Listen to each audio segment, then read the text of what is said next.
At my desk, crunching numbers and mulling over stock performances, my phone buzzed.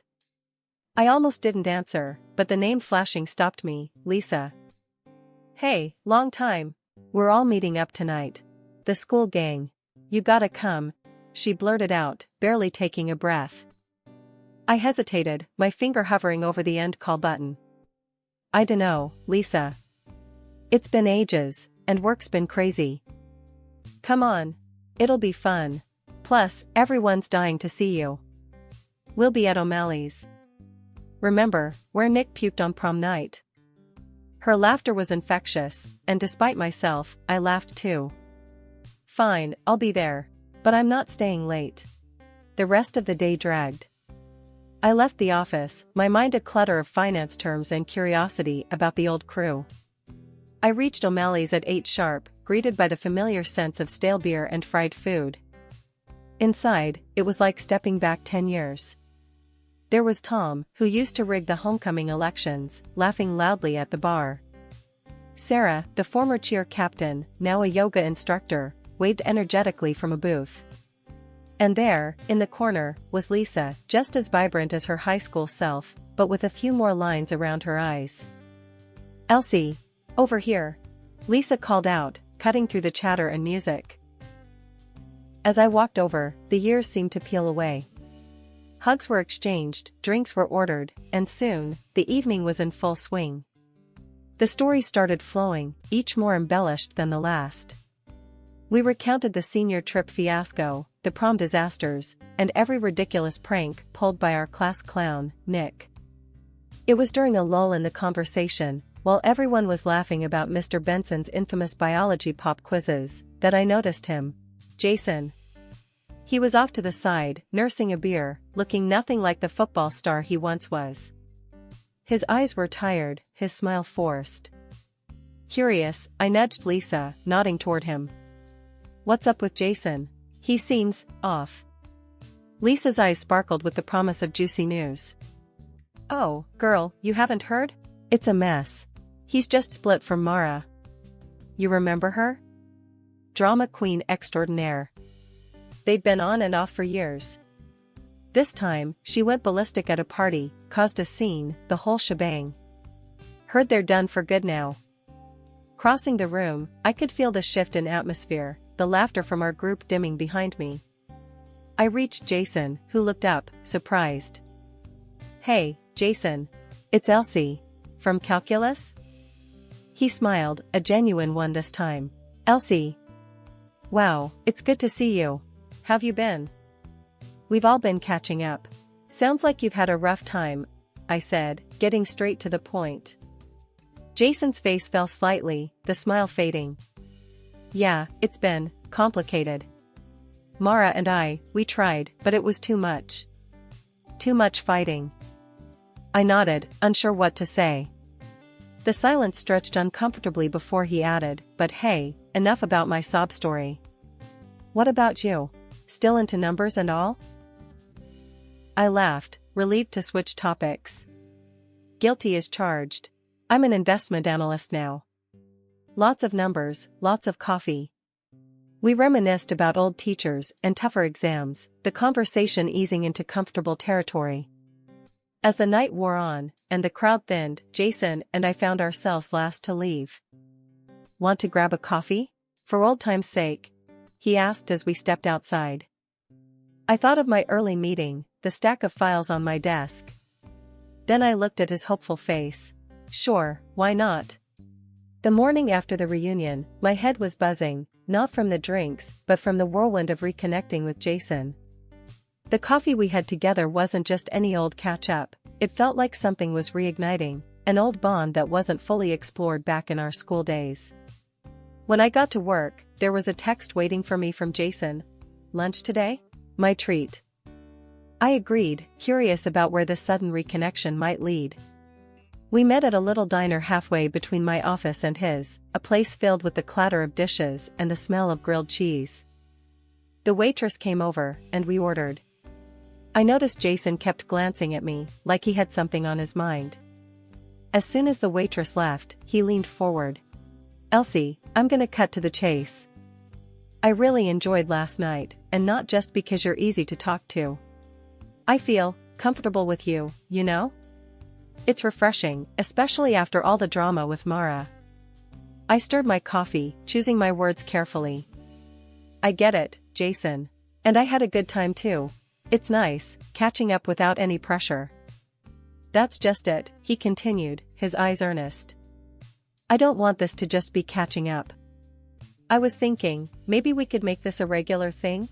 See where it goes? The directness of his proposal caught me a bit off guard, but it was also what I liked about him. Straight to the point. No messing around. Sure, I'm up for that. But let's take it slow, okay? See how things pan out. Jason nodded, relieved. Slow is good, no rush. From there, our lunches became a regular thing. We'd meet up, chat about everything from work to our favorite TV shows, and gradually, those meetings turned into dinners, movies, and long drives.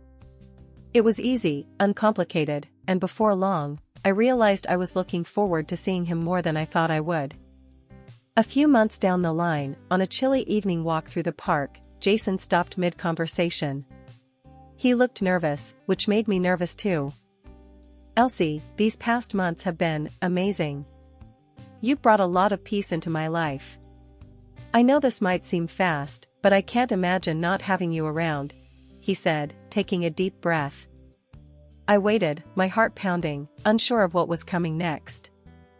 So, what do you say, will you marry me? The question hung in the air, and for a moment, I was speechless. Marry him? We hadn't even discussed moving in together, and here he was, jumping a dozen steps ahead. But looking into his hopeful eyes, I realized that with Jason, things didn't need to be complicated. Yes, Jason, I'll marry you. We told our families, and everyone was thrilled. His parents especially, they'd always liked me, even back in high school, and seeing their son settled with someone they trusted seemed to bring them immense joy. Our wedding was simple but beautiful.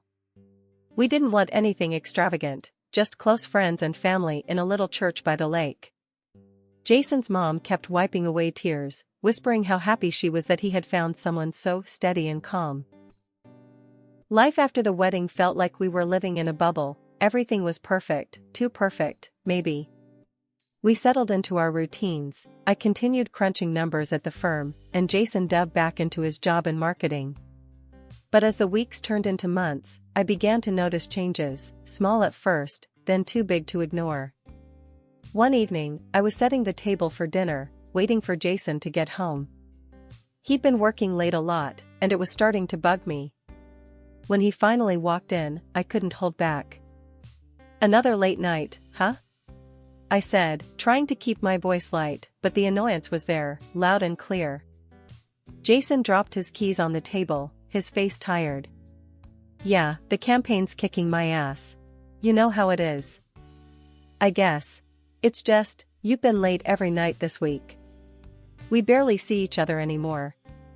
He sighed, pulling off his tie and collapsing into a chair. I know. It's just this one project, I promise. Things will slow down soon.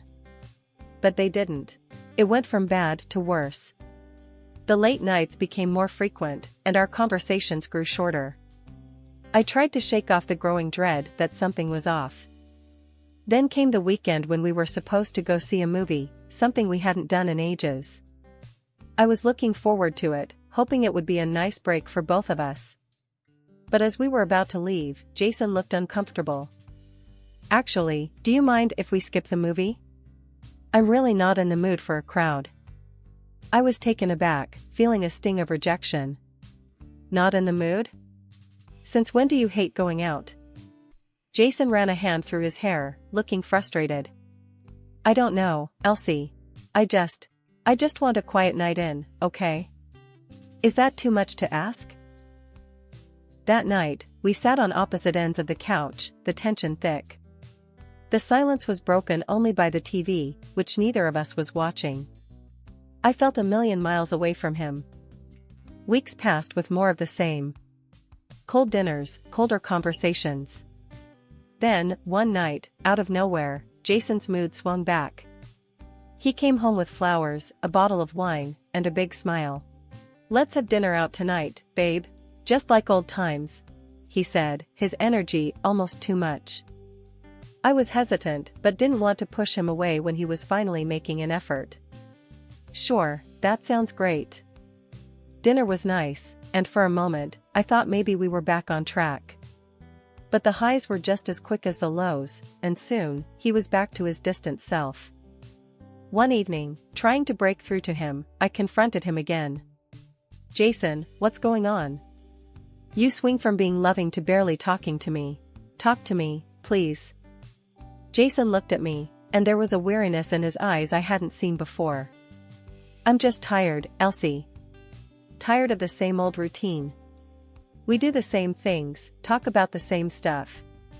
Can't we just shake things up?" His words felt like a slap.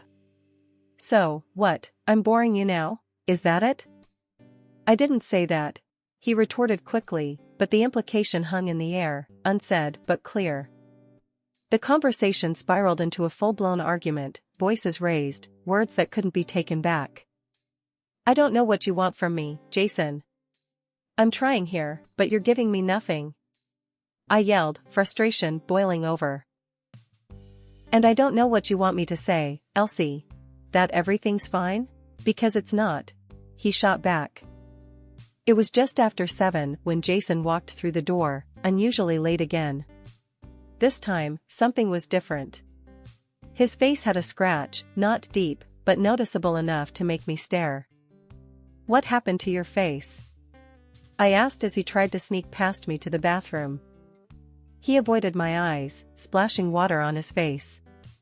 "It was just some crazy lady on the road. She almost hit my car and then freaked out at a red light." "You got out of your car?" He sighed, grabbing a towel. "Yeah, I did. I just wanted to make sure everything was okay with the cars, but she went nuts, started yelling and swinging. I backed off, but she got me once." I leaned against the doorframe, skeptical. "Really? That sounds a bit much. Why didn't you call the police?" "Can we just drop it?" he snapped, more sharply than necessary. I stepped back, hurt by his tone. "Okay, fine. Just asking." The rest of the evening was tense.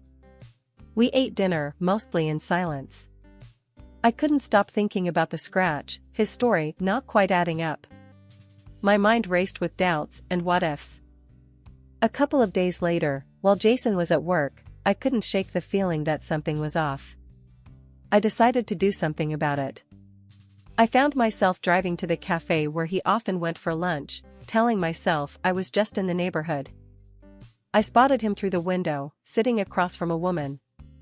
I couldn't see her face, but the way he laughed and leaned in was too familiar. I felt a lump in my throat. I walked in, my heart pounding, and as I got closer, the woman turned. It wasn't anyone suspicious, just a coworker from his office. "Hey, babe. What a surprise," Jason said, his smile a bit too wide. "Elsie, this is Sarah from accounting. We were just going over some budget issues." "Nice to meet you," Sarah said, her smile polite but puzzled. "Hi," I managed, feeling foolish. "I was just nearby and thought I'd say hello." We chatted briefly, the whole time I felt like I was intruding. I left them to their budgets and walked out, my face hot with embarrassment and confusion. Why had I felt so compelled to check on him? What was I turning into? That night, I brought it up. "Jason, I saw you today with Sarah. You seemed close." Jason, who was scrolling through his phone, looked up, annoyed. "What is this, Elsie? You checking up on me now?" I just happened to be there. But it made me think, we don't talk much anymore. You don't laugh with me like that. He put his phone down, his face hardening. "What do you want me to say? That I can't have friends? That I can't laugh?" "It's not that," I said, struggling to keep my voice steady. "It's just that you seem happier with everyone else but me." Jason stood up, frustration evident. "This is crazy. I can't even have lunch without it turning into an interrogation." I wanted to believe him, to throw my arms around him and forget all about the doubts and the scratch and the secrets. But something held me back. The doubt had crept in, and it was sticking around, a constant whisper in my ear that something wasn't right. The day had started like any other, but fate had other plans. I was crossing the street after grabbing lunch, my mind on the afternoon's workload, when a car came out of nowhere. The impact knocked me off my feet, and the world went black. When I came to, I was in a hospital bed, a dull ache throbbing through my head and my arm in a sling. A nurse bustled in, checking my vitals and adjusting my dropper. "Good, you're awake. How are you feeling? Any nausea or dizziness?" she asked, her voice calm. "A bit dizzy, yeah. What happened?" My voice sounded far away, even to my own ears. "You were hit by a car, dear. You're lucky, just a minor concussion and some bruising. We're keeping you overnight for observation." As the reality sank in, panic fluttered in my chest. "My husband, can you call him? His name is Jason. He needs to know I'm here." She nodded and left to make the call. Moments later, she returned with a phone in her hand, a sympathetic look on her face. "I'm sorry, he didn't answer. I left a voicemail." "Thanks," I murmured, sinking back against the pillows. The room was spinning slightly, and I closed my eyes to steady myself. An hour later, my phone buzzed. It was Jason. I picked up immediately, relief flooding through me. "Jason, I'm in the hospital." "I know, I got the voicemail." "Look, Elsie, I can't come. I'm on a business trip, out of town. I won't be back for 2 weeks." His words hit me like a second collision. "What? You're gone? But our anniversary is in a few days."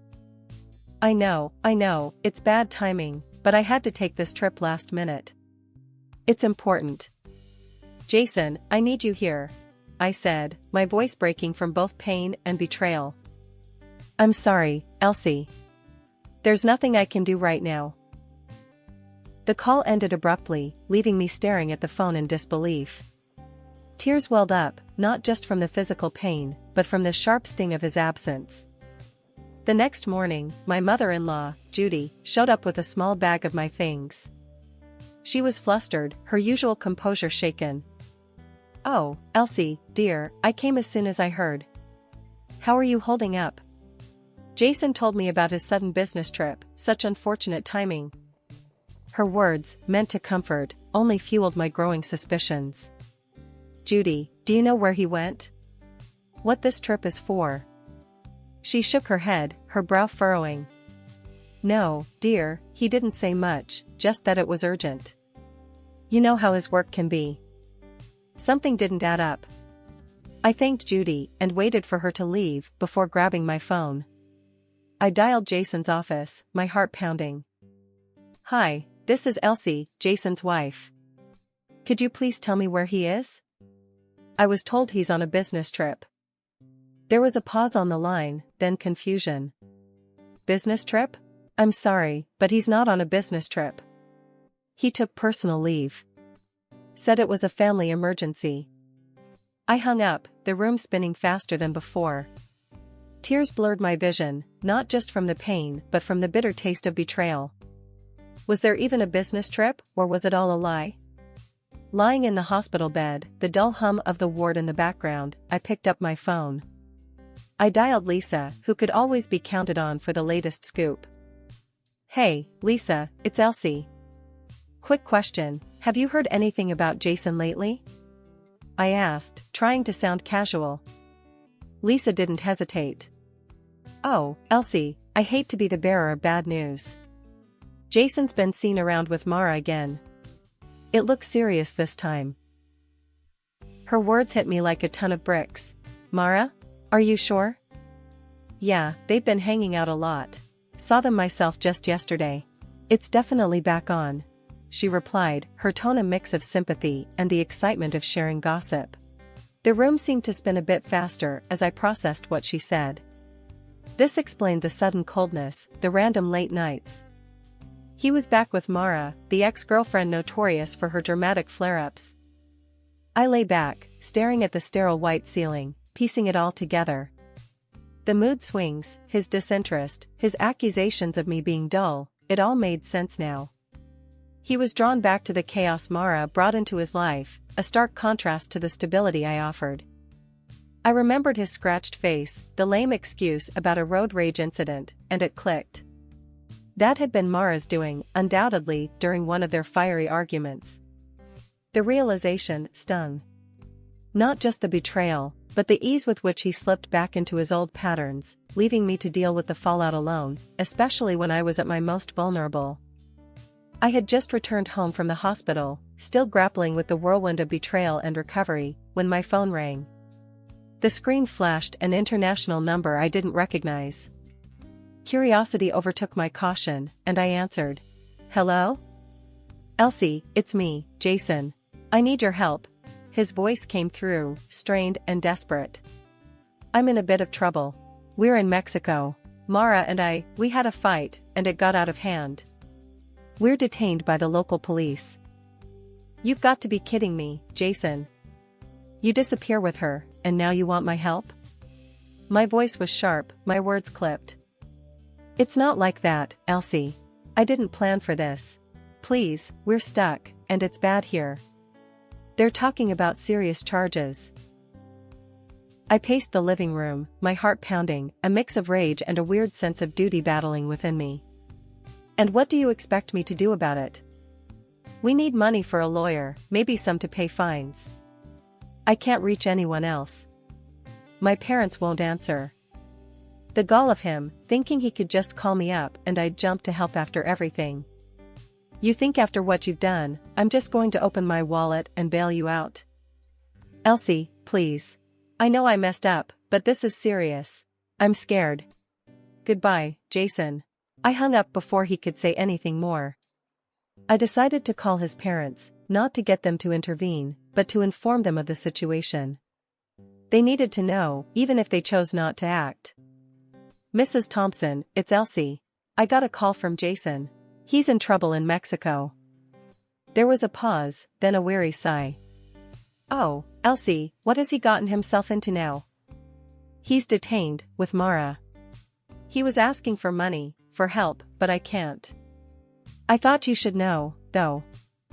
Thank you for telling us, dear. We'll handle it from here." A few days have passed, and the doorbell rang unexpectedly. There stood Jason, looking gaunt and visibly distressed. The sight of him stirred up a storm of emotions, but mostly, I just felt a detached curiosity. How had he ended up like this? I leaned against the doorframe, my arms folded. "What are you doing here, Jason?" He looked defiant. "I was in trouble, and you left me there. That hurt." I couldn't help but laugh, though there was no humor in it. "Left you? You mean after you ditched me while I was in the hospital for that woman? What did you expect?" He wanted to continue his accusations, but I cut him off. "Now, you want sympathy? No. I'm done. I'm filing for divorce, and I'll be seeking compensation for your infidelity. My lawyer's already on it." His face turned pale, the gravity of the situation finally dawning on him. "You can't mean that, Elsie." "Oh, but I do. Turns out, the police had quite the chat with your little vacation buddy. They were very helpful," I said, the coldness in my voice surprising even me. Jason looked defeated, his shoulders slumping. "I didn't want it to end like this." "Neither did I, but here we are." I straightened up, my decision firm. "Now, I suggest you leave before I call the police. We'll settle everything through the lawyers." He nodded slowly, the fight gone out of him, and turned to leave. As I watched him go, a part of me felt a pang of the life we had planned together, but that was quickly overshadowed by a stronger sense of relief and newfound freedom. Over the next few weeks, I worked closely with my lawyer. The divorce proceedings were smooth, given the overwhelming evidence of Jason's infidelity. The court granted me a substantial compensation, a small solace for the upheaval. News reached me that Jason was still with Mara, their relationship as turbulent as ever. They were constantly fighting, a chaotic spectacle for all to see. His life spiraled further as his parents cut ties, disappointed by his choices, and his work suffered greatly. I, on the other hand, focused on rebuilding. With the divorce finalized and the compensation secured, I moved into a new place, further away, starting fresh. I redecorated, creating a space that was all mine, free from the shadows of my old life with Jason,